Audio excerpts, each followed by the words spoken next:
Generic ওষুধের নাম লেখার কেন আমরা এটার প্রতি আমাদের বিরূপ প্রতিক্রিয়া?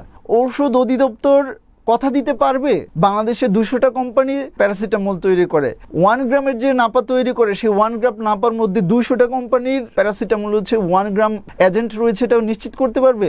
ড্রাগ অ্যাডমিনিস্ট্রেশনই তো এই ব্যাপারে নিশ্চয়তা দিতে পারছে না। অ্যাজিথ্রোমাইসিনের 500 মিলিগ্রামের একটি মেডিসিনের মধ্যে আপনার দেওয়া হচ্ছে 250 মিলিগ্রাম। কোয়ালিটি অ্যাসিউরেন্স ক্ষেত্রে হচ্ছে যখন তাদেরকে লাইসেন্স দেওয়া হচ্ছে তখন তাদের কোয়ালিটি অ্যাসিউরেন্স ওয়ান টাইম করা হয়, তারপর কত জনম যায় তাদের আসলে কি কোয়ালিটি অ্যাসিউরেন্স করা হয়? একজন চিকিৎসকের কাছে যখন রোগী যান উনি কিন্তু আসলে ওষুধের কোয়ালিটি নিয়ে মাথা ঘামান না, উনি চিন্তা করেন ডাক্তার সাহেব যে ওষুধটা দিয়েছে এটাকে আমি ভালো হচ্ছে কিনা। উনি আসলে নিজের সুস্থতাকে দিয়েই চিকিৎসকের কোয়ালিটিকে জাজ করেন। একটা নিম্নমানের ঔষধ একজন রোগী সেবন করেন তখন চিকিৎসা যথাযথ দেওয়া সত্ত্বেও আসলে উনি পুরোপুরি সুস্থতা লাভ করতে নাও পারেন, বরঞ্চ আরো এটা জটিলতার দিকে যেতে পারে, রোগী মৃত্যুর মুখে পতিত হতে পারে।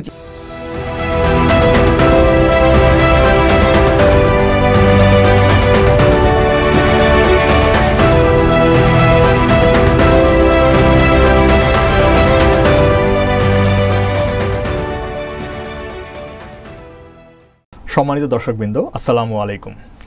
মিডিয়া ভয়েসের বিশেষ পর্বে আপনাদেরকে স্বাগত জানাচ্ছি। আমি ডাক্তার একেএম জিয়াউল হক, সহকারী অধ্যাপক ভাস্কুলার সার্জারি বিভাগ ইবনে সিনা মেডিকেল কলেজ। সম্মানিত দর্শকবৃন্দ, আপনারা জানেন যে সম্প্রতি বাংলাদেশে স্বাস্থ্য খাত সংস্কার কমিশন একটি প্রতিবেদন প্রকাশিত হয়েছে। বিগত স্বাধীনতার পর থেকেই স্বাস্থ্য খাত অবহেলিত রয়েছে এবং জনগণের স্বাস্থ্য খাতে যে প্রত্যাশা সেটি আসলে পূরণ হয়নি। 5ই অগাস্টের ছাত্র জনতার বিপ্লবের পরে ছাত্র জনতার মধ্যে একটি প্রত্যাশার জন্ম হয়েছে, হয়তো এই ইন্টারিম গভর্নমেন্ট বা অন্তর্বর্তীকালীন সরকার হয়তো জনগণের প্রত্যাশা পূরণ করতে পারবে। সেই প্রত্যাশার আলোকেই গঠিত হয়েছে বিভিন্ন ধরনের সংস্কার কমিশন।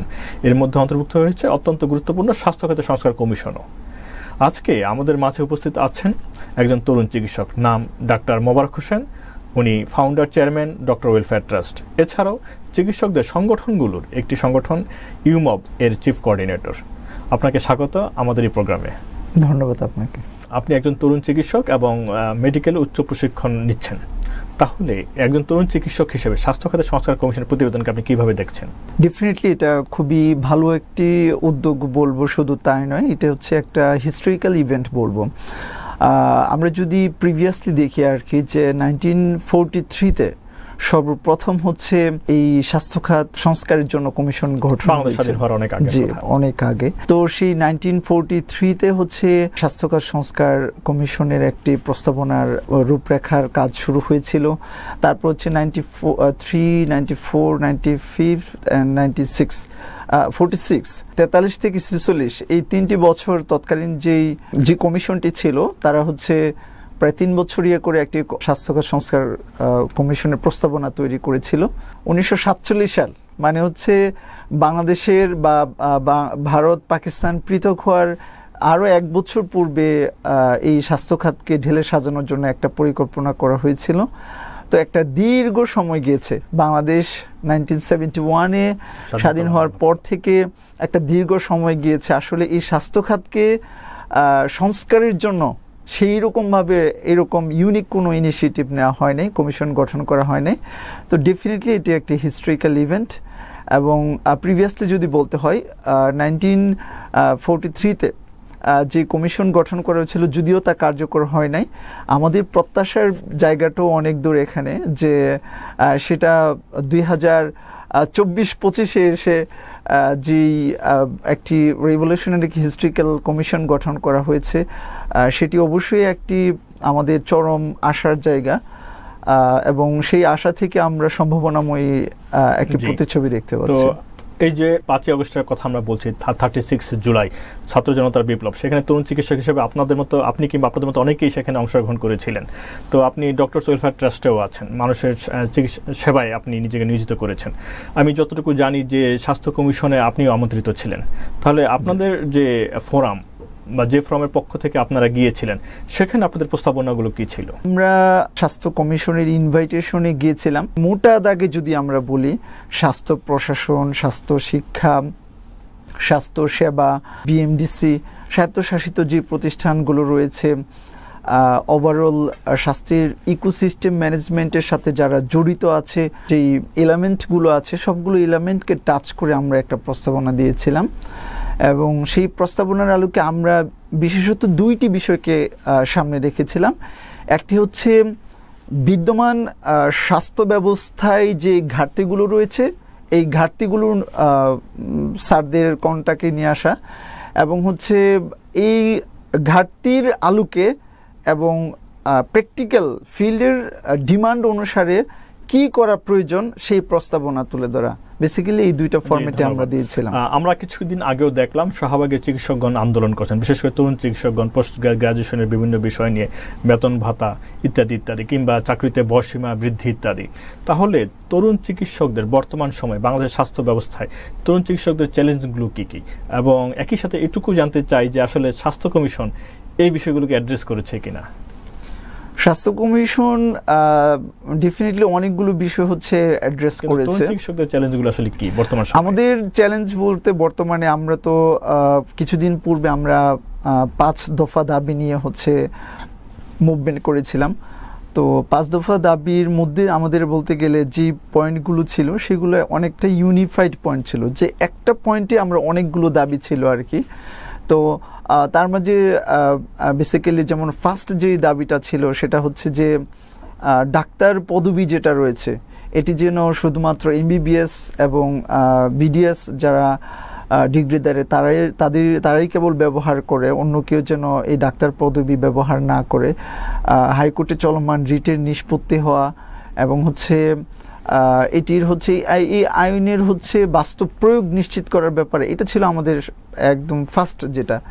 তো ডেফিনেটলি আমরা দেখেছি মানে সরকার পক্ষ থেকে এটার ব্যাপারে যথেষ্ট আন্তরিক ছিল, এবং আমরা সুস্পষ্টভাবে যেটা দেখেছি আর কি, স্বাস্থ্যখাত সংস্কার কমিশন এই বিষয়টি খুব সুন্দরভাবে অ্যাড্রেস করেছেন যে এমবিবিএস বিডিএস ডিগ্রিপ্রাপ্ত ব্যতীত অন্য কেউ যেন ডাক্তার পরিচয়ে চিকিৎসা দিতে না পারে, এবং কেউ যদি চিকিৎসা দেয় তাহলে বিএমডিসি আইন অনুসারে তার ব্যাপারে যেন শাস্তি কার্যকর করা হয়।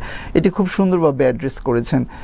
বেতন কাঠামো নিয়ে তো আমাদের কথা ছিল, এবং বেতন কাঠামোর ক্ষেত্রে আমরা স্পেসিফিকলি যেটা বলেছিলাম যে আমাদের যারা ট্রেনি পোস্ট গ্রাজুয়েশন ট্রেনিরত চিকিৎসক রয়েছে তাদের ব্যাপারে আমরা যখন মুভমেন্ট করেছিলাম একটি রুট ম্যাপ দাঁড় করিয়ে আমাদেরকে বলবো যে আপেক্ষিক একটা সন্তুষ্টি নিয়ে আমরা হচ্ছে মুভমেন্ট থেকে বের হয়েছিলাম। তবে আমরা ফর দ্য লং টার্ম কিছু টার্ম অ্যান্ড কন্ডিশন দিয়েও রেখেছিলাম। আর বিশেষ করে সম্প্রতি সময়ে আমরা যেই আমাদের যে বেতন কাঠামো নিয়ে ছিল, যে ক্ষেত্রে যে বেসরকারি চিকিৎসকদের জন্য যেন একটা বেতন কাঠামো প্রণয়ন করা হয়। তো স্বাস্থ্যখাত সংস্কার কমিশন এর কাছে যখন আমরা প্রস্তাবনা দিয়েছিলাম তখন এই বিষয়টা আমরা খুব সুন্দরভাবে অ্যাড্রেস করেছিলাম, এবং আমরা বাস্তবে দেখেছি যে ওনারা এই বিষয়টি ইনক্লুড করেছেন এবং খুব সুন্দরভাবে অ্যাড্রেস করেছেন। তরুণ চিকিৎসক চ্যালেঞ্জগুলো নিয়ে আলাপ করছিলাম।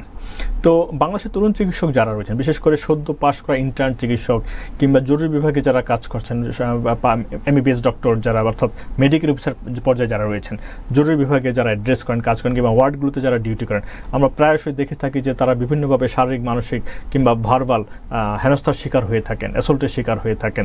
কর্মক্ষেত্রে চিকিৎসকদের নিরাপত্তার একটি বিষয় রয়েছে। আপনি কি মনে করেন যে আমাদের স্বাস্থ্য কমিশন এই বিষয়গুলো আসলে যথাযথভাবে অ্যাড্রেস করেছে?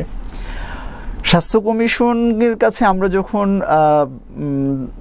সাক্ষাৎ করেছিলাম তখন আমরা স্বাস্থ্য সুরক্ষা আইন, তারপর হচ্ছে স্বাস্থ্য সেবা ও সুরক্ষা আইন, তারপর হচ্ছে চিকিৎসক সুরক্ষা আইন, সেবাদাতা ও গ্রহীতা সংশ্লিষ্ট আইন, তো আমরা বিভিন্ন ফরম্যাটে আমরা টোটাল এই সুরক্ষা আইনটাকে হচ্ছে মানে অ্যাড্রেস করেছিলাম যে আসলে সরকার যদি মনে করে যে স্বাস্থ্য সেবা ও সুরক্ষা আইন যদি প্রণয়ন করা হয় সেক্ষেত্রে আসলে স্বাস্থ্য সেবার বিষয়টি অ্যাড্রেস করার সাথে অনেক বিষয় সংশ্লিষ্ট, আবার সুরক্ষার বিষয়টির সাথে অনেক বেশি বিষয় সংশ্লিষ্ট। সেক্ষেত্রের জন্য তারা স্বাস্থ্য সেবাকে নিয়ে একটা আইন প্রণয়ন করে আর সুরক্ষা নিয়ে আলাদা একটা আইন প্রণয়ন করে। স্বাস্থ্য কমিশন যে 7টি আইনের প্রস্তাবনা দিয়েছে সেখানে স্বাস্থ্য সুরক্ষা আইনের কথাও কিন্তু বলা আছে। এই জায়গাটায় মনে হয় যে জায়গায় অ্যাড্রেস করার সুযোগ আছে। আমি দেখলাম আরেকটি জায়গায় স্বাস্থ্য পুলিশের একটি কনসেপ্ট তারা উল্লেখ করেছেন। আমার মনে হয় যে এই বিষয়গুলো হয়তো আরো বিস্তারিত আছে, যেগুলো হয়তো প্রয়োগ করা হলে, যেগুলো বাস্তবায়ন করা যায়, স্বাস্থ্য কর্মক্ষেত্রে চিকিৎসকদের নিরাপত্তার কিছু কিছু বিষয় হয়তো সমাধান হবে।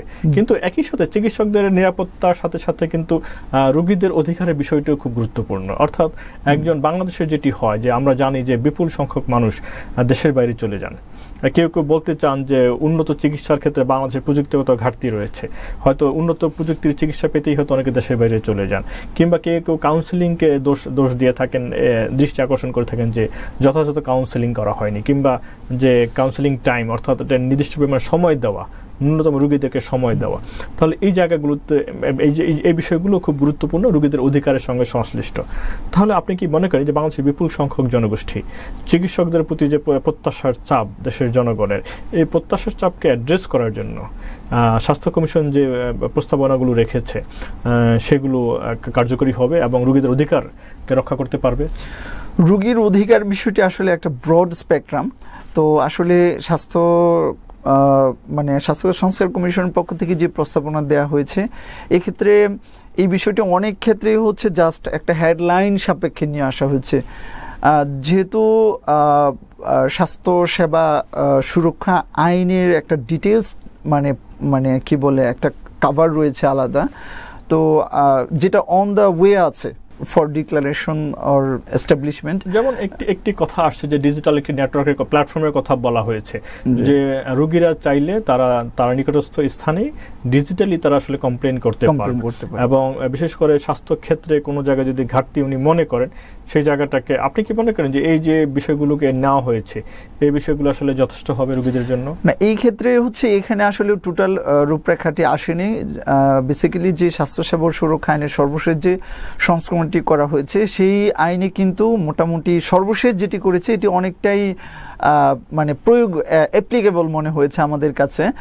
সেই ক্ষেত্রে যে যিনি স্বাস্থ্যসেবা দানকারী উনিও যেন হেনস্থার শিকার না হন, যিনি স্বাস্থ্যসেবা গ্রহণকারী উনিও যেন হেনস্থার শিকার না হন, এবং উনি এখানে যেরকমভাবে ডিজিটালাইজড ওয়েতে হচ্ছে একটা অভিযোগ দায়ের করার বা মানে ইনপুট দেওয়ার যে সিস্টেমটা রাখা হয়েছে, ওইখানে ওই আইনটাতে হচ্ছে যে কিভাবে হচ্ছে অভিযোগটা দেওয়া হবে ওই ব্যাপারে একটা রূপরেখাও দেওয়া হয়েছে ওই আইনটিতে, স্বাস্থ্যসেবা সুরক্ষা আইনটিতে। তো যদি এই দুইটা একীভূত করে ডেফিনেটলি ডিজিটালাইজড ওয়েতে যদি অভিযোগ প্রাথমিক পর্যায়ে দায়ের করা যায়, সেক্ষেত্রে হয়তো সেটা আরও অ্যাক্সেসিবল হবে, রুগীদের মানে কি বলে খুব যে প্রশমিত হওয়ার যে টাইম পিরিয়ডটা সেটা কমে আসবে, রুগীর একটি মানসিক প্রশান্তি থাকবে যে না আমি এই একটা আমি একজন ভোক্তা হিসেবে আমার যে সেবা পাওয়ার কথা ছিল আমি সেটা পাইনি, আমি একটা জায়গায় অভিযোগ দেওয়ার সুযোগ পেয়েছি। ম্যাক্সিমাম ক্ষেত্রে কিন্তু এই ক্ষোভগুলোর মানে কোথাও বলার যখন পুঞ্জীভূত ক্ষোভগুলো বিস্ফোরণ হয় তখনই হয়। জি, ডেফিনেটলি এটা যত সহজীকরণ করা যায়, যদি মনে হয় যে ডিজিটালাইজড ওয়েতে করে তার মানে ইনিশিয়াল একটা স্টেপ যে I have taken some step to মানে গেট মাই ডিজায়ার্ড জাস্টিস, যদি এরকম একটা পাইপলাইন পায় সেক্ষেত্রে অবশ্যই তার মানে ক্ষোভের জায়গাটা কম। চিকিৎসক এবং রোগী সম্পর্কটি অত্যন্ত গুরুত্বপূর্ণ। এই জায়গাটিকে আসলে কখনো কখনো খুবই ভালনারেবল, খুবই সেন্সিটিভ। এটিকে আসলে সেভাবেই অ্যাড্রেস করতে হবে যাতে পরস্পরের মর্যাদা সংরক্ষিত হয়, পরস্পরের সম্মান সংরক্ষিত হয়, পরস্পর অধিকার সংরক্ষিত হয়। এখানে একটি জায়গায় সংবিধান সংশোধনের কথা বলা হয়েছে, সংবিধানে কিছু পরিবর্তনের কথা বলা হয়েছে, এই বিষয়টাকে আপনি কিভাবে দেখেন? ডেফিনেটলি স্বাস্থ্য খাত সংস্কার কমিশন যে সংবিধান সংস্কারের যে পয়েন্টটা এখানে অ্যাড্রেস করছেন সেটা হচ্ছে প্রাথমিক স্বাস্থ্যসেবার বিষয়টি। আমরা যদি সংবিধানের ধারা 15 ক সেখানেও মানুষের মৌলিক প্রয়োজন, হ্যাঁ, দেশের নাগরিকের মৌলিক প্রয়োজনের ব্যাপারে বলা হয়েছে যে খাদ্য, বস্ত্র, আশ্রয়, শিক্ষা, চিকিৎসা, এই 5টি মৌলিক অধিকারের কথা বলা হয়েছে। এবং আমরা যদি সংবিধানের ধারা 18-র 1-এর দিকে তাকাই, জনস্বাস্থ্যের নিরাপত্তার জন্য এবং হচ্ছে জনপুষ্টি নিরাপত্তার জন্য এবং হচ্ছে যে সকল বিষয় হচ্ছে স্বাস্থ্যের জন্য ঝুঁকিপূর্ণ, ধূমপান, মদ বা নেশাজাতীয় দ্রব্য গ্রহণ সেবন, এগুলোর ব্যাপারে ইনস্ট্রাকশন দেওয়া আছে। ওই দুইটা ধারায় সমন্বিতভাবে আমরা যেটা দেখতে পাই যে স্বাস্থ্য সেবা প্রদান করা রাষ্ট্রের একটি দায়বদ্ধতার জায়গা। তো ডেফিনেটলি এটা অ্যাড্রেস আছে, তবে স্বাস্থ্য কমিশন এটাকে আর একটু স্পেসিফাইড করতে চেয়েছেন। স্বাস্থ্য সংস্কার কমিশন যেটা বলেছেন এটা তো একটা ব্রড স্পেকট্রাম কথা হয়েছে, যে এটার উপর একটা আমব্রেলা টাইপ কথা সব কিছু নিয়ে এসেছে। তো সংবিধানের বিষয়টাকে যে মানে প্রাইমারি হেলথ কেয়ার, প্রাথমিক যে স্বাস্থ্যসেবাটা, এটার জন্য জোরদার করা হয়, সেই বিষয়টি যেন সংবিধানে আরও একটু স্পেসিফাই করতে আসে, এই বিষয়টি একটু মেনশন করেছেন। ডেফিনেটলি এটা ভালো দিক। আপনি কি মনে করেন যে সেকেন্ডারি বা টার্সিয়ারি লেভেলের যে সেবাগুলো রয়েছে সেগুলো আসলে এখানে অ্যাড্রেস করার প্রয়োজন ছিল বা বাংলাদেশের পরিপ্রেক্ষিতে সুযোগ আছে? সংবিধানের যেই মানে বর্তমানে যে ধারাগুলো রয়েছে সেই ধারাগুলোর প্রেক্ষিতে আপনার ওভারঅল আপনার মানে সেকেন্ডারি টার্সিয়ারি লেভেলের যে হেলথ সার্ভিসটা রয়েছে সেগুলো বলতে গেলে মানে ওইটাই কাভার হয়ে যায়। তো কিন্তু প্রাথমিক স্বাস্থ্যসেবার যে বিষয়টি, এটি আসলে মানে একদম রুরাল প্রত্যন্ত অঞ্চলের মানুষের যেই প্রাথমিক লেভেলের যে চিকিৎসাগুলো পাওয়া দরকার, ইভেন যেগুলো গোল্ডেন আওয়ারের ট্রিটমেন্ট প্রয়োজন, সেই গোল্ডেন আওয়ারের ট্রিটমেন্টগুলো যদি প্রাথমিক স্বাস্থ্যসেবার মধ্যে ইনক্লুডেড না থাকে এবং সেটা যদি প্রায়োরিটিতে না থাকে, সেগুলো থেকে কিন্তু বঞ্চিত হচ্ছে। এবং রাইট দিস নাও এই সিস্টেমই আছে যে আসলে আমরা কিন্তু গোল্ডেন আওয়ারের সার্ভিস আমাদের পেরিফেরিতে দিতে পারছি না, প্রাথমিক স্বাস্থ্যসেবার মধ্যে সেটা ইনক্লুডেড এটা রেখে এটা নিশ্চিত করতে পারছি না। তো যদি সেটা আলাদাভাবে একটু এমফাসাইজড ওয়েতে এখানে আসে, সেটার গুরুত্ব অন্যভাবে বহন করবে। আমরা যেমনটা জানি গবেষণায় যেটি আছে যে প্রায় 80% বা তারও বেশি মানুষ চিকিৎসা সেবা কিন্তু ডাক্তারদের কাছে নিচ্ছেন না।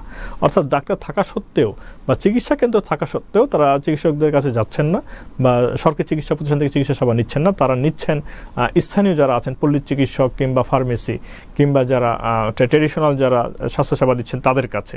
এই বিষয়টাকে আপনি আসলে কীভাবে মূল্যায়ন করেন এবং এই জায়গাটা আসলে কী করণীয় আছে স্বাস্থ্য কমিশনের?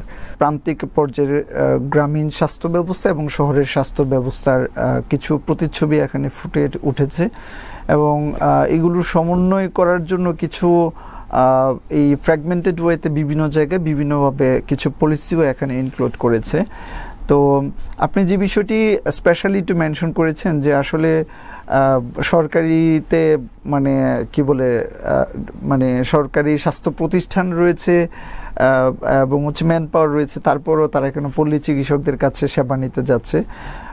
এখানে যারা লোকাল পল্লী চিকিৎসক বলি বা হচ্ছে স্থানীয় যারা চিকিৎসক নয়, অচিকিৎসকরা চিকিৎসকের অবস্থানে বসে চিকিৎসা দিচ্ছেন, তারা ম্যাক্সিমাম ক্ষেত্রেই দেখা যায় তারা লোকাল থাকেন এবং একটা লং টাইম তারা হচ্ছে এখানে সার্ভিস দিতে থাকেন।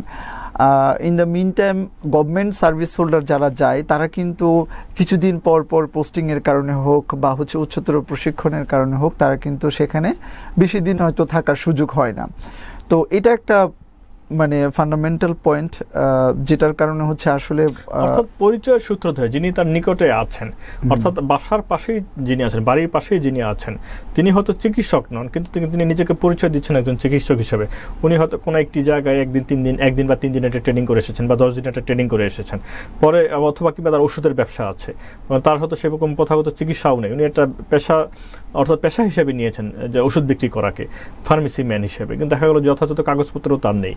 কিন্তু যেহেতু ওনার ওষুধপত্রের সঙ্গে সংশ্লিষ্টতা আছে, দেখা যাচ্ছে স্থানীয় মানুষ যারা রয়েছেন যাদের আসলে সেই পর্যায়ে সচেতনতা নেই, তারা তার কাছে যাচ্ছেন এবং যখন উনি আসলে ভালো কোনো ওষুধ দিয়ে দিচ্ছেন যেটি তার আসলে দেখতে দেখতে উনি শিখেছেন, দিয়ে দিচ্ছেন, ফলে মানুষজন মনে করছেন যে আসলে উনি একজন চিকিৎসক। ফলে যেটি আপনি বলছেন যে অচিকিৎসকরাই চিকিৎসা দিচ্ছেন, কিন্তু ডায়াগনোসিসের জায়গায়, রোগ নির্ণয়ের জায়গায় আসলে একটি ঘাটতি হচ্ছে। অ্যান্টিবায়োটিক যথেষ্ট যথেচ্ছাচার করার কারণে, ব্যবহারে যথেচ্ছাচার করার কারণে অ্যান্টিবায়োটিক রেজিস্ট্যান্স ডেভেলপ করছে। ফলে আসলে শেষ পর্যন্ত কিন্তু ক্ষতি হচ্ছে বাংলাদেশের অত্যন্ত সাধারণ মানুষ যারা, তারাই ক্ষতিগ্রস্ত হচ্ছেন। প্রান্তিক জনগোষ্ঠী যাদের আর্থিক সীমাবদ্ধতা আছে তারাই কিন্তু ক্ষতিগ্রস্ত হচ্ছেন। তারা হয়তো মনে করছেন যে আমি যদি হসপিটালে যাই তাহলে আমাকে হয়তো পরীক্ষা নিরীক্ষা দিতে পারেন, একটি আশঙ্কা ভয়ও কিন্তু আসলে অনেকেই তাদের মধ্যে দিয়ে দেন, ইনফিউজ করেন, যে তাদেরকে ভয় দেখান যে তুমি যদি হসপিটালে যাও তাহলে তো তোমাকে 3টা পরীক্ষা দিবে, তোমাকে আবার 2 দিন যেতে হবে। কাজে এই জায়গাটা আমার কাছে মনে হয় যে স্বাস্থ্য সেবা প্রাপ্তির ক্ষেত্রে আমরা চিকিৎসকরা যে বিষয়গুলো জানি, আসলে জনসাধারণের মধ্যেও সচেতনতার অভাব রয়েছে। তাদের কাছে আসলে মেসেজগুলো কনভে করার ক্ষেত্রে আমাদের যথেষ্ট ঘাটতি আছে। আমাদেরকে আসলে দেখতে হবে যে স্বাস্থ্য কমিশন আসলে এই জায়গাটায় কতটুকু অ্যাড্রেস করতে পেরেছে এবং সংবিধান সংশোধিত হলে প্রাথমিক স্বাস্থ্যসেবাকে ফ্রি করা হলে হয়তো সরকার আরও কিছু ইনিশিয়েটিভ থাকবে যাতে করে জনগণ স্বাস্থ্যকেন্দ্রে এসে প্রাথমিক স্বাস্থ্যসেবা নেবে এবং একটি কোয়ালিটি চিকিৎসা সেবা পাবে। সরকারি যে স্বাস্থ্যসেবা প্রতিষ্ঠান রয়েছে তারাও কিন্তু যে মানসম্মত স্বাস্থ্যসেবা দিতে পারছে ব্যাপারটা তা না। আসলে একটা সময় যখন গিয়ে সরকারি প্রতিষ্ঠানগুলোতে প্রান্তিক পর্যায়ে তারা যখন সার্ভিস ঠিক মতো না পায় বা হেনস্থার শিকার হয়, তখন কিন্তু ওই মানে হসপিটালে বা হচ্ছে লোকাল স্বাস্থ্য ইনস্টিটিউটগুলোতে যাওয়ার আসলে মানে কি বলে ইচ্ছে হয় না। তো এটার জন্য জনবলের ঘাটতি একটা বিশাল। ইভেন জনবলের ঘাটতিও শুধু তাই নয়, এখানে অবকাঠামোগত অনেক কিছু ল্যাকিংস নিয়ে আসলে প্রান্তিক পর্যায়ে স্বাস্থ্য প্রতিষ্ঠানগুলো চলে, যেগুলো আসলে একটা সময় বিমুখ হওয়ার অনেকগুলো কারণের মধ্যে এটা ভাইটাল কারণ হয়ে দাঁড়ায়। প্রাপ্তির ক্ষেত্রে আসলে দীর্ঘসূত্রিতা। জি, বাংলাদেশ হেলথ সার্ভিস যেটা কি প্রস্তাবনায় এসেছে, তো আমরা দেখেছি যে বর্তমান স্বাস্থ্য মন্ত্রণালয় একটি প্রস্তাব সক্রিয়ভাবে বিবেচনা করছেন যে আপনার প্রায় 7,000 চিকিৎসককে সুপার নিউমারারি প্রমোশন দেওয়া হবে, অর্থাৎ তারা প্রমোশন পাচ্ছিলেন না, দীর্ঘদিন থেকে বঞ্চিত ছিলেন। এটি কি আসলে দীর্ঘদিন থেকে চিকিৎসকদের বঞ্চিত রাখার একটি কৌশল ছিল কিনা, বা চিকিৎসকরা যে বঞ্চিত হচ্ছেন তারই আসলে এটা একটা জ্বলন্ত উদাহরণ। এর পাশাপাশি কিন্তু যে পদশূন্য রয়েছে স্বাস্থ্যক্ষেত্রে, সেই জায়গায় নিয়োগের একটি আলোচনা চলছে।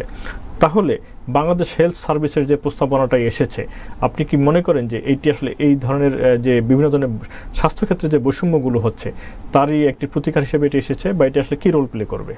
হেলথ প্রফেশনালসের মধ্যে আমরা এখানে অ্যাসোসিয়েট অ্যালাইড হেলথ প্রফেশনালস আছেন, যে পেশাজীবী যারা রয়েছেন, এই পেশাজীবীটা কিন্তু অন্যান্য পেশাজীবীর চেয়ে কিছুটা হলেও ভিন্নতর।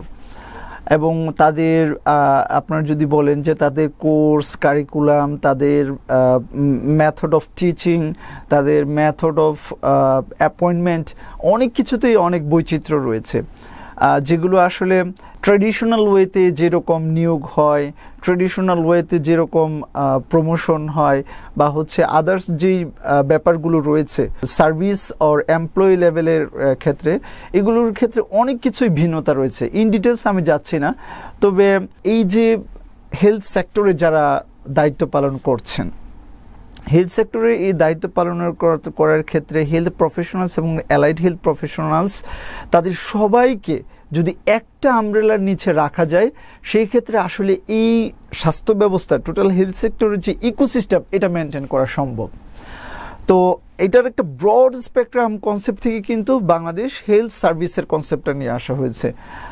ডেফিনেটলি বাংলাদেশ জুডিশিয়াল সার্ভিসের যে কনসেপ্টটা রয়েছে, যে তাদের নিয়োগ প্রক্রিয়া, তাদের প্রমোশন, তাদের যে আদার্স যে অ্যাসোসিয়েট ব্যাপারগুলো রয়েছে, সেগুলো একটা ইউনিক পদ্ধতিতে কিন্তু তারা রান করছেন। ঠিক ওইটার একটা উদাহরণ স্বরূপ হিসেবে ওইটাকে টানা হয়েছে কমিশনের প্রস্তাবনায়, এবং প্রস্তাবনার মধ্যে আপনার এটা আরও একটু ব্রড স্পেকট্রামে নিয়ে এসেছে, যে আসলে এই স্বাস্থ্য মানে বাংলাদেশ হেলথ সার্ভিস যদি গঠন করা হয়, সেটার নিরপেক্ষতা, সেটার জবাবদিহিতা, এবং এই ক্ষেত্রে আপনার কতটুকু ইউনিফাইড, কতটুকু ইউনিফাইড ওয়েতে হচ্ছে এটার সক্রিয়তা বজায় রেখে একটা মানে অ্যাসিমিলেশন হইতে যে সকল পেশাজীবীদেরকে যেন একটা আমব্রেলার নিচে রেগুলেট করা যায়, ডেফিনেটলি খুবই চমৎকার একটা আউটপুট আসবে। এবং সেই চিন্তা থেকে আসলে তারা এই বিষয়টি নিয়ে এসেছে। এবং আমরা যারা আসলে পলিটিক্যাল, নন পলিটিক্যাল বা হচ্ছে আদার্স প্ল্যাটফর্ম থেকে যারা এই বিষয়গুলো নিয়েছে, প্রত্যেকেই কিন্তু এই বিষয়টাকে হাইলি অ্যাপ্রিসিয়েট করেছে। আমরা আমাদের প্রস্তাবনায়ও রেখেছিলাম। তাহলে আপনি বলতে চাচ্ছেন যে প্রচলিত যে বিসিএস রয়েছে, বিসিএস স্বাস্থ্য রয়েছে, তার তুলনায় বাংলাদেশ হেলথ সার্ভিসের যে কনসেপ্টটি, এটি আসলে চিকিৎসক বান্ধব হবে, বাংলাদেশের স্বাস্থ্যসেবা বান্ধব হবে, রোগীদের আসলে অনেক বেশি উপকার হবে বলে আপনি মনে করেন? আচ্ছা, আমরা কথা বলছিলাম আপনার চিকিৎসকদের পদোন্নতি, পদায়ন নিয়ে। তো এই জায়গাটায় আপনার এই ক্ষেত্রে পদোন্নতি পদায়নের বিষয়টা নিয়ে কিন্তু সংস্কার কমিশন একটা বেশ কিছু কথা লিখেছে এবং কয়েকটা পার্টে লিখেছে। তবে পদায়ন এবং হচ্ছে পদোন্নতি এই বিষয়গুলো নিয়ে কিন্তু আমরা যখন প্রস্তাবনা দিয়েছিলাম, আমাদের প্রস্তাবনায় কিন্তু একদম স্পেসিফিক ওয়েতে আমরা বলেছিলাম যে আসলে যদি রাইট ওয়েতে পদায়ন হয় এবং রাইট ওয়েতে পদোন্নতি হয়, তাহলে একই সাথে আমাদের যেরকম জনবলের ঘাটতিও হচ্ছে পূরণ করা সম্ভব হবে, আবার একই সাথে জনবলের যে মানে যে শক্তিমত্তা রয়েছে তারও প্রপার ইউজ হবে। কারণ সে যদি তার ঠিকমতো পদায়ন পায় এবং ঠিকমতো তার পদোন্নতি পায়, তাহলে তার প্রফেশনের প্রতি তার একটি দায়বদ্ধতার জায়গা থেকে বলি বা হচ্ছে ভালো লাগার জায়গা থেকে বলি, তার সার্ভিস দিতে সে সেই মানে ফ্লেভারটা পাবে। তো সেই দৃষ্টিকোণ থেকে আমরা বলেছিলাম যে এটাকে অটোমেশনে নিয়ে আসতে, যে একই সাথে তার চয়েসের যেরকম প্রায়োরিটি থাকবে আবার ফিল্ডের ডিমান্ডও থাকবে, দুইটার ভিত্তিতেই একটা মানে অটোমেটেড ওয়েতে সে আসলে মানে তার পদায়ন কোথায় হওয়া প্রয়োজন সেটা স্পেসিফিক কিছু ক্রাইটেরিয়া থাকবে, সেই ক্রাইটেরিয়ার ভিত্তিতে এবং তার চয়েসের ভিত্তিতে সে অটোমেটিক ওইখানে সেট আপ হয়ে যাবে। প্রমোশন তার এই ক্রাইটেরিয়া রয়েছে, তার পদোন্নতির জন্য এই ক্রাইটেরিয়া সে ফিল আপ করবে, অটোমেটেড ওয়েতে তার প্রমোশনের জন্য সে লিস্টে ইনক্লুড হয়ে যাবে। একজন মানুষ যোগ্যতা অর্জন সাপেক্ষে তার যথাসময়ে যখন সময় হবে তখনই আসলে উনি পদোন্নতি পেয়ে যাবেন এবং প্রয়োজনে ভালো জায়গা যেখানে প্রয়োজন। স্বাস্থ্য খাতে অর্থায়নের একটি প্রসঙ্গ আসছে, তো সেখানে কিন্তু প্রস্তাব করা হয়েছে 15% জাতীয় বাজেটের। তো আপনি কি মনে করেন যে এটি আসলে বাস্তবায়নযোগ্য বাংলাদেশের পরিপ্রেক্ষিতে? বাস্তবায়নযোগ্য বলতে গেলে প্রিভিয়াসলি যেই মানে বাজেট দেওয়া হয়েছিল তা তো খুবই নগণ্য, এবং আরেকটি বিষয় হচ্ছে যে বাজেট যা দেওয়া হতো তাও কাজে লাগানো হতো না, এবং দেখা যাচ্ছে যে এই ক্ষেত্রে অ্যাডমিনিস্ট্রেটিভ ক্যাপাসিটি, যারা অ্যাডমিনিস্ট্রেটর হিসেবে আছেন তাদের অ্যাডমিনিস্ট্রেটিভ ক্যাপাসিটির রেঞ্জ লো থাকার কারণে আসলে যে বাজেট আসতো সেই বাজেটও খরচ করা হতো না। যদি অ্যাপ্রোপ্রিয়েট ওয়েতে এখানে দুইটা করেছে, যে জাতীয় রাজস্ব খাত থেকে হচ্ছে 5% এবং বাজেটের 15%। তো যদি এটার মানে অ্যাকচুয়ালি সরকার এটা মানে ইনভেস্ট করে এবং সেই ইনভেস্টের আলোকে হচ্ছে প্রপার হচ্ছে অর্গানোগ্রাম হচ্ছে তৈরি করে দেয়, ডেফিনেটলি এটা বলা যায় যে মানে একটা রিভলিউশন আছে না, এটাও একটা রিভলিউশন হবে। হেলথ সেক্টরের রিভলিউশন হচ্ছে একটা মাল্টি ডাইমেনশনাল রিভলিউশন। মানে একটি জাতি যখন সুস্থ থাকে তখন আসলে তার সবকিছু হচ্ছে প্রোডাক্টিভিটি থেকে শুরু করে প্রোডাক্টিভিটি, ক্রিয়েটিভিটি, মানে all level of progressive activities অন্যরকম। আমরা এভাবে বলতে পারি যে মানে 5ই আগস্ট অর্থাৎ 36 জুলাই যে ছাত্র জনতার যে বিপ্লবের যে প্রত্যাশা, স্বাস্থ্যক্ষেত্রে তাহলে প্রত্যাশার মানে আমরা কীভাবে ডিফাইন করব, তার অনেকগুলো প্যারামিটার থাকবে। তো কিন্তু সেই প্রত্যাশাকে যদি আমরা বাস্তবায়ন করতে যাই, অর্থাৎ ছাত্র জনতার যে এই বিপ্লবের যে প্রত্যাশা সেটাকে যদি আমরা স্বাস্থ্যক্ষেত্রে তারা যদি আমরা বাস্তবায়ন দেখতে চাই, তাহলে আসলে স্বাস্থ্য বাজেটেও বিপ্লবাত্মক পরিবর্তন আনতে হবে অবশ্যই, এবং সেটি অবশ্যই 15% হলে আশা করা যায় দেশের জনগণ উপকৃত হবে। স্বাস্থ্য বাজেটের 15% আসলে ডাক্তারদের জন্য নয়, এটি 18 কোটি মানুষের জন্য, কাজে এটি সরাসরি ফলভোগী হবে দেশের 18 কোটি মানুষ। এবং এই ক্ষেত্রে বলতে চাই, যেমন এখানে তো কমিশনের পক্ষ থেকে প্রস্তাব দেওয়া হয়েছে রাজস্ব আয় থেকে 5%, বাজেট থেকে 15%। এটা কমিশন ইনিশিয়াল যদি এইরকম একটা ইনভেস্ট করতে হয়, ব্যাপারটা এরকম নয় যে সরকারের প্রতি বছর এরকম একটা বাল্ক অ্যামাউন্ট হচ্ছে এখানে ইনভেস্ট করতে হবে। সরকার প্লাস মাইনাস করতে পারে, তবে ইনিশিয়াল ফেজে এই দেশের স্বাস্থ্য কাঠামোকে পরিবর্তনের জন্য, গঠনের জন্য, পুনর্নির্মাণের জন্য এইরকম একটা বাজেট প্রয়োজন। একটি জনপ্রিয় ধারণা যে ডাক্তাররা মানে ফার্মাসিউটিক্যালস থেকে বিভিন্ন গিফট পান। তো এখন আমরা দেখেছি যে স্বাস্থ্য কমিশনও প্রস্তাব করেছেন যে জেনেরিক নেমে ফার্মাসিউটিক্যালসের ওষুধগুলো লিখতে হবে। তো কেউ আশঙ্কা করছেন যে বাংলাদেশে যেভাবে নিবন্ধনহীন, রেজিস্ট্রেশন ছাড়াই, কোনো ফার্মেসি ম্যান ছাড়াই অনভিজ্ঞ লোক দ্বারা যেভাবে একটি ওষুধ বা ওষুধের দোকান পরিচালনা করা হয়, ফার্মেসি পরিচালনা করা হয়, সেক্ষেত্রে আরও নতুন বিড়ম্বনার উদ্ভব হয় কিনা। অর্থাৎ দেখা গেল যে ডাক্তাররা জেনেরিক নেমে ওষুধ লেখলেন, কিন্তু দেখা যাচ্ছে যে ফার্মেসি যারা চালান, ব্যবসা যারা করেন, তারা আসলে নিম্নমানের ওষুধটি দিয়ে দিচ্ছেন। তো ওভারঅল এই যে আপনার মেডিকেল সেক্টরে যে ফার্মাসিউটিক্যালসের যে কন্ট্রিবিউশন এবং প্লাস যে চিকিৎসকদেরকে ভিজিট করা, আবার জেনেরিক নেমে ওষুধ লেগলে তার যে বিভিন্ন ধরনের প্রতিক্রিয়া, এই বিষয়গুলোকে আসলে আপনি কীভাবে মূল্যায়ন করেন? জেনেরিক নেমে যখন এই বিষয়টি কিন্তু প্রথমে কথা শুরু করেছি আমরা স্বাস্থ্যসেবা ও সুরক্ষা আইনে, যখন এইটি নিয়ে স্পেসিফিক একটি ধারাই ছিল যে মানে চিকিৎসকদের স্বাস্থ্যসেবা দানকারীর অনেকগুলো টার্ম অ্যান্ড কন্ডিশনের কাছে যে জেনেরিক নাম ব্যবহার করতে হবে। আমরা কিন্তু এই স্বাস্থ্য মানে কমিশনের প্রস্তাবনার পর যে এটা কথা বলছি ব্যাপারটি তা না, আমরা কিন্তু একদম সেই বলতে গেলে মানে এই মানে জুলাই আগস্টের গণঅভ্যুত্থানের পর সর্বপ্রথম যখন এই সুরক্ষা আইন নিয়ে কাজ শুরু হয় তখন থেকে আমরা বলে আসছি আসলে জেনেরিক নেম ইউজ করতে চিকিৎসকদের আসলে এই ক্ষেত্রে আপত্তি নাই, বরঞ্চ সিস্টেমের প্রতি চিকিৎসকদের আপত্তি। কেউ যদি মনে করে যে আমরা ফার্মাসিউটিক্যাল কোম্পানিগুলোর এক এক ড্রাগ লিখে আমরা হচ্ছে মানে আসলে এটা আমাদের কি বলে স্বার্থকে চরিতার্থ করার জন্য আসলে আমরা এই সিস্টেমটাকে মানে অ্যাভয়েড করতেছি, ব্যাপারটা এরকম না। কিন্তু জেনেরিক ওষুধের মানে কি বলে নাম লেখার আসলে কেন আমরা মানে এটার প্রতি আমাদের বিরূপ প্রতিক্রিয়া। আপনি ড্রাগ অ্যাডমিনিস্ট্রেশন ঔষধ অধিদপ্তর কথা দিতে পারবে যে আমরা বাংলাদেশে 200টা কোম্পানি নাপা প্যারাসিটামল তৈরি করে, 1 গ্রামের যে নাপা তৈরি করে সেই 1 গ্রাম নাপার মধ্যে 200টা কোম্পানির মানে নাপাতে মানে কি বলে প্যারাসিটামল হচ্ছে 1 গ্রাম মানে মানে এজেন্ট রয়েছে এটাও নিশ্চিত করতে পারবে?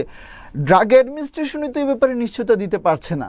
ইভেন আমরা যখন মানে অ্যাজিথ্রোমাইসিনের দিকে তাকাই, অ্যাজিথ্রোমাইসিনের 500 মিলিগ্রামের একটি মেডিসিনের মধ্যে আপনার দেওয়া হচ্ছে 250 মিলিগ্রাম, এবং হচ্ছে মানে ওষুধ এই যে কোয়ালিটি অ্যাসিওরেন্স ক্ষেত্রে হচ্ছে মানে যখন তাদেরকে লাইসেন্স দেওয়া হচ্ছে তখন তাদের কোয়ালিটি অ্যাসিওরেন্স ওয়ান টাইম করা হয়, তারপর কত জনম যায় তাদের আসলে কি কোয়ালিটি অ্যাসিওরেন্স করা হয়? ওষুধের কোয়ালিটির ক্ষেত্রে চিকিৎসকদের একটি দায়বদ্ধতা রয়েছে। অর্থাৎ আমার কাছে যখন একজন রোগী আসেন, একজন চিকিৎসকের কাছে যখন রোগী যান, উনি কিন্তু আসলে ওষুধের কোয়ালিটি নিয়ে মাথা ঘামান না। উনি চিন্তা করেন ডাক্তার সাহেব যে ওষুধটা দিয়েছে এটাকে আমি ভালো হচ্ছে কিনা। উনি আসলে নিজের সুস্থতাকে দিয়েই চিকিৎসকের কোয়ালিটিকে জাজ করেন। কিন্তু যখন দেখা যাচ্ছে একটা নিম্নমানের ঔষধ একজন রোগী সেবন করেন, তখন চিকিৎসা যথাযথ দেওয়া সত্ত্বেও আসলে উনি পুরোপুরি সুস্থতা লাভ করতে নাও পারেন, বরঞ্চ আরো এটা জটিলতার দিকে যেতে পারে, মৃত্যুর মুখে পতিত হতে পারে। এই জায়গাটি আসলে বাংলাদেশ এখনো মনে হয় যে পুরোপুরি প্রস্তুত নয়। ডেফিনেটলি এক্ষেত্রে যেটা এই যে অ্যান্টিবায়োটিক রেজিস্ট্যান্স ডেভেলপ করছে, সবাই তো আমরা বলি অবাধে অ্যান্টিবায়োটিক লেখা হচ্ছে, দ্যাটস ওয়াই অ্যান্টিবায়োটিক রেজিস্ট্যান্স হচ্ছে। ব্যাপারটি এটিও জড়িত যে আসলে আমরা যে মেডিসিনগুলো মার্কেটে অ্যাপ্রুভাল দিচ্ছি সেই মেডিসিনগুলো অ্যাডিকুয়েট কাজ করছে না, কারণ তাদের মধ্যে সেই র ম্যাটেরিয়াল নাই। ইভেন আরেকটা ব্যাপার হচ্ছে স্বাস্থ্য কমিশন এখানে মানে এমনভাবে বিষয়টাকে উপস্থাপন করেছেন, ইভেন স্বাস্থ্যসেবা ও সুরক্ষা আইনের বিষয়টাকে এমনভাবে নিয়ে আসা হয়েছে যে জেনেরিক নেম লেখার মাধ্যমে যেন ওষুধ লেখার ক্ষেত্রে একটা ত্রুটি ধরা হয়েছে। ব্যাপারটি মানে বিষয়টি এরকম নয়, কারণ হচ্ছে এখানে যদি একই সাথে জেনেরিক ওষুধের নাম লেখার পাশাপাশি এই কথাটিও বলা হতো যে বাংলাদেশে যতগুলো ফার্মাসিউটিক্যাল কোম্পানি রয়েছে তাদেরকে হচ্ছে ওষুধ প্রশাসন মানে ওষুধ অধিদপ্তর প্রত্যেকটা কোয়ালিটির মানে প্রত্যেকটা ড্রাগের কোয়ালিটি অ্যাসুরেন্সের ব্যাপারে হচ্ছে তারা নিশ্চয়তা দিবে। যদি এই প্রথমে এটার ব্যাপারে শাসন করা দরকার ছিল ওষুধ অধিদপ্তরকে। যে বাংলাদেশে যতগুলো ওষুধ কোম্পানি রয়েছে, ফার্মাসিউটিক্যালস কোম্পানি রয়েছে যারা ওষুধ প্রস্তুত করছে, তাদের মান যাচাইয়ের প্রয়োজন রয়েছে এবং তার প্রত্যেকটি প্রোডাক্টের কোয়ালিটি অ্যাসেস করার প্রয়োজন রয়েছে। যেমন বাংলাদেশে যখন কোম্পানিগুলোর কোয়ালিটিকে অ্যাসেস করা হয়, মানে বাংলাদেশের ইন্ডেক্সিং করা হয়, বলা হচ্ছে যে কে নাম্বার 1 কে নাম্বার 2 কোম্পানি, তখন কিন্তু আসলে অ্যাকর্ডিং টু সেলস, অর্থাৎ কে সবচেয়ে বেশি বিক্রি করছে তার উপরে ভিত্তি করে কিন্তু কোম্পানির লেবেলিং করা হচ্ছে যে ওরা আসলে নাম্বার 1 কোম্পানি। অ্যাকচুয়ালি এটা কিন্তু নট বাই কোয়ালিটি, সে আসলে বাই কোয়ান্টিটি। উনি কতটুকু সেল করলেন তার উপরে উনি বাংলাদেশে নাম্বার 1, 2 ব্র্যান্ড, কিন্তু বাই কোয়ালিটি আসলে কারা বেস্ট এটার উপর কিন্তু আসলে কোনো আমরা দেখি না বা আমরা শুনতে পাই না। কাজে এই জায়গাটায় যারা ওষুধ সেক্টরে কাজ করছেন, ড্রাগ অ্যাডমিনিস্ট্রেশনে যারা রয়েছেন, স্বাস্থ্য ওষুধ প্রশাসনে যারা রয়েছেন, আমার মনে হয় যে ওষুধের যে মান যাচাই করার প্রয়োজন রয়েছে, মান সংরক্ষণের প্রয়োজন রয়েছে এবং এটা দেশের জনগণের স্বার্থে। ডেফিনেটলি এখানে সমান তালে দুইটি কথা আসতে হবে। এক হচ্ছে জেনেরিক নামের যে কনসেপ্ট আপনারা নিয়ে এসেছেন, ডেফিনেটলি এটা good, but at the same time আগে 1 নম্বর প্রবলেম সলভ করতে হবে, 2 নম্বর প্রবলেমে আগে গেলে তো হবে না। 1 নম্বর প্রবলেম হচ্ছে বাংলাদেশের এই ফার্মাসিউটিক্যাল কোম্পানিকে আসলে আগে ঠিক করতে হবে, এবং সেই ক্ষেত্রে ওষুধ প্রশাসনকে আগে মানে রেগুলেটরি সিস্টেমে আসতে হবে। আরো একটি পক্ষ রয়েছে, একটি হলো যে ওষুধ কোম্পানিগুলোর বিষয়গুলো রয়েছে, অর্থাৎ ওষুধের কোয়ালিটি। তারপরে রয়েছে চিকিৎসকগণ যারা ওষুধ লিখছেন, কিন্তু যারা ওষুধ বিক্রি করছেন সেখানে কি আসলে কোনো মান সংরক্ষণ করা হচ্ছে? তাদেরকে আসলে লাইসেন্স আছে? দেশের বাইরে যারা আছেন, আন্তর্জাতিকভাবে আমরা জানি যে একটি প্রেসক্রিপশন ছাড়া কোনো ওষুধ বিক্রি করার সুযোগ নেই। অর্থাৎ ওটিসি, ওভার দ্য কাউন্টার কিছু ওষুধ রয়েছে, সেটি সরকার নির্ধারিত কিছু ওষুধ রয়েছে, সেগুলো কেবলমাত্র একজন ফার্মেসি থেকে বিক্রি হতে পারে। কিন্তু অ্যান্টিবায়োটিক সহ সকল ওষুধই কিন্তু প্রেসক্রিপশন ছাড়া বিক্রি করার কোনো বিধান নেই। কিন্তু বাংলাদেশে কিন্তু যেটা হয় আমরা দেখেছি যে একজন সাধারণ মানুষ এসে বললেন যে বাবারে আমি তো অসুস্থ, আমার কিছু ওষুধ দাও, তো উনি কিছু ওষুধ দিলেন। ওনার উচ্চ রক্তচাপ, উনি উচ্চ রক্তচাপের ওষুধ দিয়ে দিলেন, মা আপনি এটা 2 দিন খান তাইলেই হবে। কিন্তু এই উচ্চ রক্তচাপের ওষুধটা আসলে দীর্ঘদিন খাওয়া উচিত, একজন বিশেষজ্ঞের পরামর্শে থাকা উচিত। একজন ব্যক্তির ডায়াবেটিস, উনি নির্দিষ্ট কোনো প্রেসক্রিপশন ফলো করছেন না, এসে বললেন মা আপনার তো ডায়াবেটিস হয়ে গেছে, ফার্মেসি থেকে দেখা যাচ্ছে তাকে একটি ডায়াবেটিসের একটা ওষুধ দিয়ে দেওয়া হচ্ছে। ফলে এরকম বিভিন্ন ক্ষেত্রে দেখা যাচ্ছে আমরা কিন্তু প্রচুর পাই যে নেফ্রোটক্সিক ড্রাগ, ব্যথার ওষুধ খাওয়ার কারণে NSAID ইনডিউসড নেফ্রোটক্সিসিটি, অর্থাৎ কিডনি নষ্ট হয়ে যাচ্ছে, এরকম প্রচুর আছে আমাদের কাছে। এই জায়গাটা আমার কাছে মনে হয় যে যারা ফার্মেসির মান নিয়ন্ত্রণ, অর্থাৎ ফার্মেসিগুলো যেন প্রেসক্রিপশন ছাড়া ওষুধ বিক্রি করতে না পারে, এই জায়গাটাও সার্ভেলেন্সের ব্যাপার আছে। পুরো বিষয়টাই জেনেরিক নেমে ওষুধ বিক্রি করা, পুরো বিষয়টাই অর্থহীন। ওষুধ মানে চিকিৎসকদেরকে যে আমরা প্রস্তাব করছি বা বাধ্য করতে চাচ্ছি যে জেনেরিক নেমে ওষুধ লিখতে হবে, পুরো বিষয়টি আসলে ভেস্তে যায়, অর্থহীন হয়ে যায় যদি ফার্মেসিগুলোর মান সংরক্ষণ করা না হয়। অর্থাৎ আমি একটা আন্ডার কোয়ালিটি প্রোডাক্ট তৈরি করলাম, ডাক্তারকে বাধ্য করলাম জেনেরিক নেমে লেখেন, কিন্তু ফার্মেসিম্যান দেখা যাচ্ছে যে তিনিও তার সততা মেনটেন করেন, ইনিও অসততার পরিচয় দিলেন, এবং সেক্ষেত্রে রোগী হলো ভুক্তভোগী। তাহলে রোগী এবং চিকিৎসককে আসলে মুখোমুখি করে দেওয়া হচ্ছে এই জায়গাটায়। কাজেই যেহেতু রোগীর সুস্থতার পিছনে চিকিৎসককেই প্রধান নিয়ামক চিন্তা করা হয়, প্রধান প্রভাবকের কথা অবস্থানে চিন্তা করা হয়, প্রধান দায়বদ্ধতা একজন চিকিৎসকের কাছে, চিকিৎসকের উপরেই আমার মনে হয় যে এই সিদ্ধান্তটি দিয়ে দেওয়া যায় যে উনি আসলে জেনেরিক নেমে লিখবেন নাকি উনি আসলে নির্দিষ্ট কোম্পানির নেমে লিখবেন, এটি মনে হয় তার উপরেই ছেড়ে দেওয়া উচিত। ডেফিনেটলি এটি আসলে জেনেরিক নেমে লেখার মানে এক্ষেত্রে আপনি আরো সুন্দরভাবে বিষয়টি করেছেন যে আসলে শুধু মানে ওষুধ উৎপাদন জেনেরিক, মানে আমরা জেনেরিক নেমে লেখলেই যে বিষয়টা সমাধান হয়ে গেল ব্যাপারটা তা না। এটার যে পোস্ট ইফেক্টগুলো কি কি হতে পারে সেগুলো ডেফিনেটলি স্বাস্থ্য কমিশনের আইকনটাকে নিয়ে আসা দরকার ছিল। এই বিষয়গুলো অ্যাড্রেস হয় নাই। 1 নম্বর ওষুধ তৈরি প্রোডাকশন, 2 নম্বর হচ্ছে আমি জেনেরিক নেমে লিখে দেওয়ার পর আসলে সে কোন ওষুধ পাবে। মার্কেটে তো ট্রেড নামে আছে, আমার জেনেরিক নেমের তো ভ্যালু নাই। আমি তো আমার চেয়ে আরো লো কোয়ালিটির মানুষের কাছে আমি মানে চয়েস ছেড়ে দিচ্ছি। এটা তো কোনো আইডিয়াল সিস্টেম হতে পারে না। সাধারণ মানুষ তার হয়তো মানে উনি ওনার ফার্ম ওষুধের একটি দোকান পরিচালনা করার জন্য সরকার নির্দেশিত কিছু নিয়মকানুন রয়েছে, অধিকাংশ জায়গাতেই কিন্তু আসলে এই নিয়মকানুনগুলো মানা হয় না। বিশেষ করে গ্রাম অঞ্চলগুলোতে আইন কানুন যেখানে দুর্বল সেই জায়গায় কিন্তু এগুলো আসলে খুবই কঠিন অবস্থা। তাহলে উনি যদি এটাকে ফলো করতে না পারেন, প্রপারলি অ্যাড্রেস করতে না পারেন, আমরা অনেক সময়ই দেখেছি যে একটি ওষুধের বদলে আরেকটি ভিন্ন ওষুধ দিয়ে দেওয়া হচ্ছে এবং রোগীর তাতে ক্ষতির সম্মুখীন হচ্ছে। কাজে আমার কাছে মনে হয় যে বাংলাদেশের পরিপ্রেক্ষিতে, বাংলাদেশের জনগণের আর্থসামাজিক অবস্থা বিবেচনায় জেনেরিক নেমের বিষয়টিকে ঐচ্ছিক রাখা উচিত।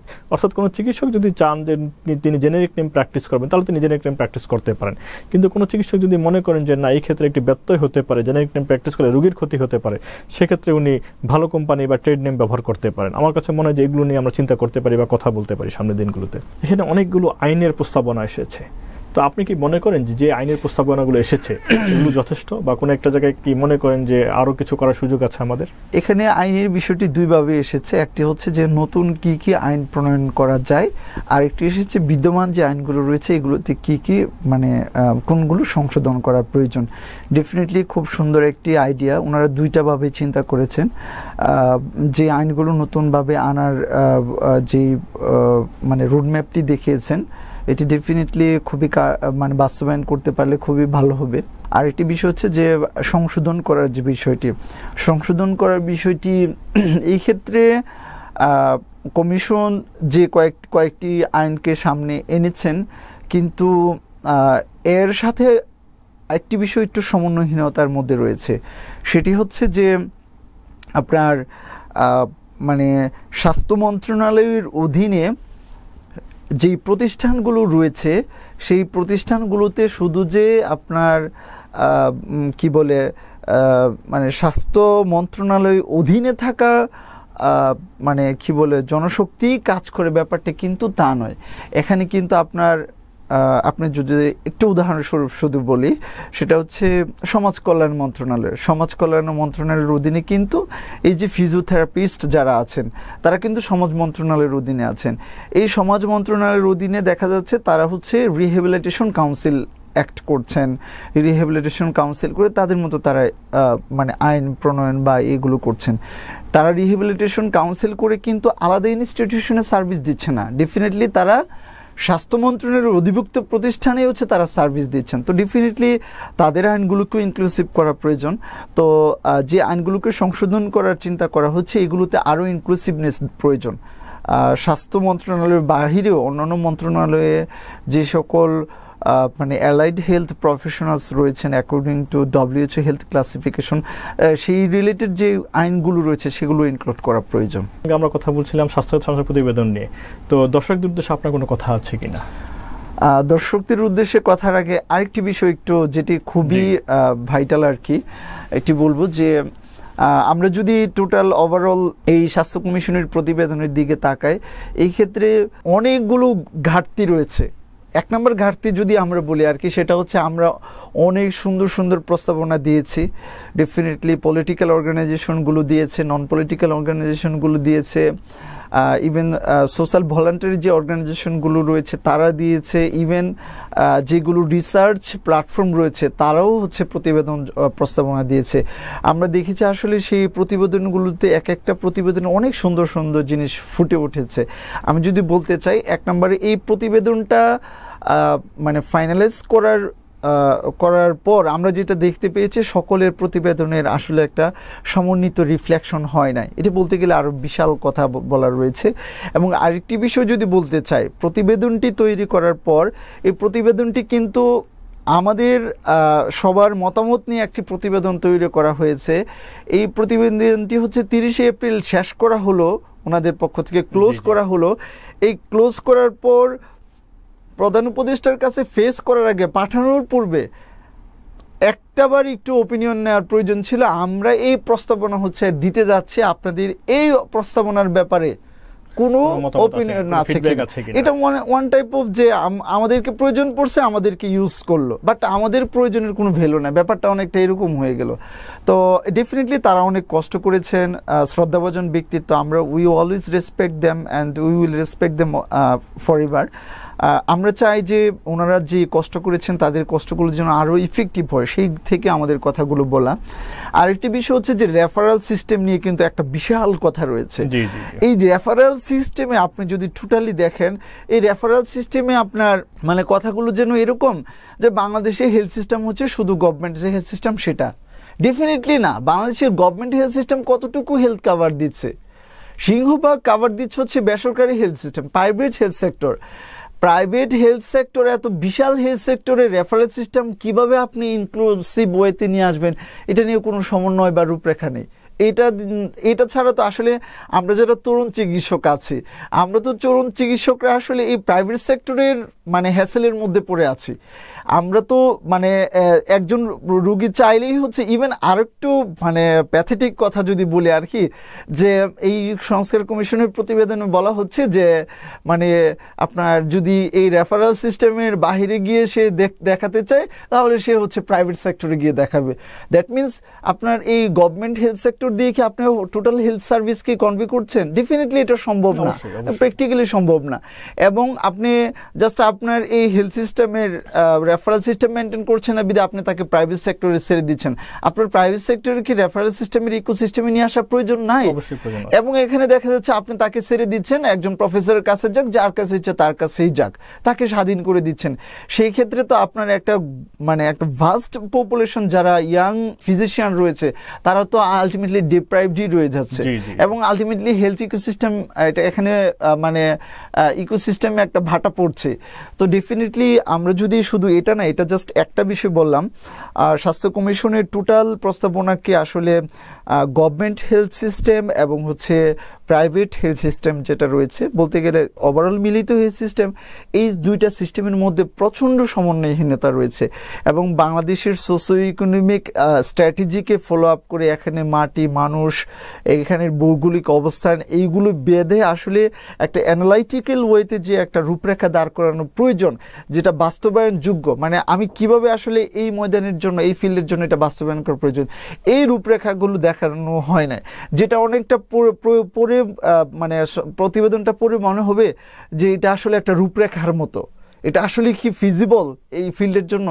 এই ফিজিবল বা ফিজিবিলিটি নন ফিজিবিলিটি, এই টেস্টটা করার মতো একটা মানে খোরাক এখানে পাওয়া যায় না। এটা একটা বিশাল মানে এত বছর পরে আমরা একটা সুযোগ পেয়েছি দেশের স্বাস্থ্যখাত সংস্কার করার জন্য। এখানে যদি এরকম একটা গ্রাউন্ড ওয়ার্কের আমরা প্রতিফলন না পাই, এটা আমাদের জন্য একটু প্যাথেটিক বলা যায়। ওভারঅল যদি সব কিছু মিলিয়ে বলি, ডেফিনেটলি এদেশের স্বাস্থ্য খাতকে পরিবর্তনের জন্য আমাদেরকে গভর্নমেন্ট হেলথ সিস্টেম এবং প্রাইভেট হেলথ সিস্টেম দুইটাকে একীভূত করা এবং সব কিছুতে ইউনিফাইড করা প্রয়োজন। ইভেন এদেশের মাটি, মানুষ, আলো, বাতাস, ভৌগোলিক অবস্থান সব কিছুর নিরিখে অবস্থান করা প্রয়োজন। ইভেন আমরা শুধু দেশের স্বাস্থ্য খাতকে যদি মনে করি যে এটা আমাদের শুধু এই দেশের স্বাস্থ্য খাতটা হচ্ছে যে শুধু এই দেশের মধ্যে সীমাবদ্ধ, ব্যাপারটা তা না। আমাদের এই একদল দক্ষ জনশক্তি যদি আমরা তৈরি করতে পারি, এটি আমাদের ফরেন রেমিটেন্স আর্নিং এর একটা বিশাল স্কোপ রয়েছে এই মেধাবী জনগোষ্ঠী দিয়ে। আমাদের এই টোটাল সংস্কার কমিশনের প্রস্তাবনা এই বিষয়টি আসেই নেই। আসলে অনেকগুলো কথা রয়েছে, সংক্ষিপ্তভাবে যদি বলতে চাই, সংস্কার কমিশন ডেফিনেটলি তাদের ইফোর্ট অনুসারে একটি প্রস্তাবনা দিয়েছে। আমরা তাদেরকে কৃতজ্ঞতা জানাই। তারা এই বার্ধক্যজনিত নানাবিধ ব্যস্ততার সত্ত্বেও বলতে গেলে স্যাক্রিফাইসিং ম্যানার নিয়ে তারা এই কাজটি করেছেন। আমরা কৃতজ্ঞ তাদের প্রতি এবং আমরা একই সাথে বলতে চাই তাদের পরবর্তীতে যখন বাস্তবায়ন করা হবে আবার যেন এটাকে মানে একটা স্কোপ অফ রিফরমেশন, একটা গেটওয়ে রাখা হয়, যে এখানে চাইলে আমরা আবারও ইনপুট দিতে পারবো, এখানে চাইলে আমরা আবারও একটু পরিমার্জিত রূপ দিয়ে কাজটিকে সুন্দর করার ব্যাপারে প্রস্তাবনা দিতে পারবো। এই রাস্তাটা উন্মুক্ত করার একটা গেটওয়ে হচ্ছে মানে চালু করা হোক। এটা করলে আশা করি যে আমাদের আসলে কথা বন্ধ হবে না, কথা চালু থাকবে, আর সেই ব্যাপারে আমরা একটু নিশ্চিত হব। এবং আর দর্শকদের উদ্দেশ্যে ডেফিনেটলি যেটা বলতে চাই, আমাদের যারা প্রিয় দেশবাসী রয়েছেন, চিকিৎসক সমাজে রয়েছেন, আমাদেরকে অবশ্যই এই চিকিৎসা হচ্ছে আমাদের একটি মৌলিক অধিকার। এই মৌলিক অধিকারের ব্যাপারে আমাদেরকে সোচ্চার থাকতে হবে, সেটি আমি চিকিৎসক হই বা সাধারণ জনতা হই।